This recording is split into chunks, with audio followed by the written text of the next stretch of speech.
ইসলামের সৌন্দর্যটা ইসলামী শাসনের ব্যক্তি থেকে শুরু করে করতে পারে। আল্লাহ রাব্বুল আলামিন আমাদের সবাইকে জনগণের জন্য, ইসলামের জন্য ইসলামী আন্দোলন বাংলাদেশ একমাত্র যা বলা যায় দেশের কল্যাণে, জনগণের কল্যাণে, ইসলামের কল্যাণে একমাত্র কাজ করে যাচ্ছে। আমাদের বক্তারা বলেছেন পুরে অনেক ইসলামী দল রয়েছে, জাগতিক দল রয়েছে। জাগতিক দলের সঙ্গে আমাদের তুলনা করার কোনো সুযোগ নেই।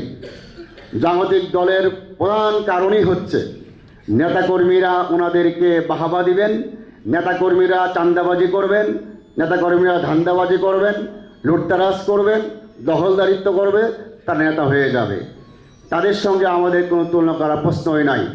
যারা দেশের এই 53টি বছর শাসন করেছে তারা দেশের জনগণের সাথে কি বেঈমানি করেছে, গাদ্দারি করেছে, জনগণ সবাই জানে। জনগণের সম্পদ কী পরিমাণ লুটপাট করেছে, আত্মসাৎ করেছে, জনগণ জানে। জনগণের উপরে কী পরিমাণ জুলুম নির্যাতন চালিয়েছে, জনগণ জানে। জনগণকে শাসনের নামে শোষণ কীভাবে করেছে, জনগণ জানে।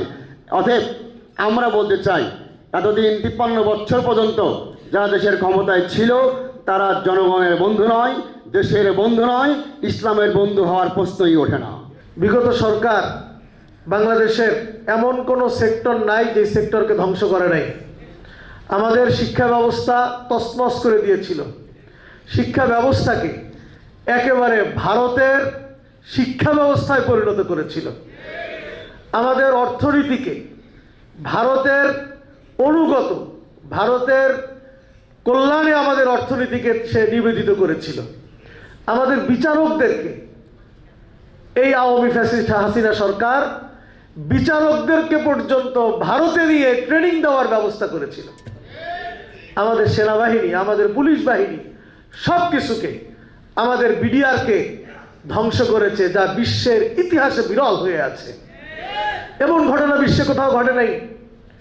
একই দিনে এতগুলি জেনারেলকে হত্যা করা আজকে প্রকাশিত হচ্ছে। ভারতের প্রত্যক্ষ মদদে আওয়ামী সরকার এই ঘটনাটি ঘটিয়েছিল। তদন্তেগুলি উঠে আসছে। প্রিয় ভাইয়ের আমার, এভাবে আমাদের অর্থনীতি, সমাজনীতি, আমাদের শিক্ষা ব্যবস্থা, আমাদের সংস্কৃতি, আমাদের সব কিছুকে ভেঙে চুরে একেবারে মাটির সাথে মিশিয়ে দিয়েছিল বিগত আওয়ামী ফ্যাসিস্ট সরকার। আমরা দেখতে পাচ্ছি এখনো আবার সেভাবে তৎপরতা শুরু হয়েছে।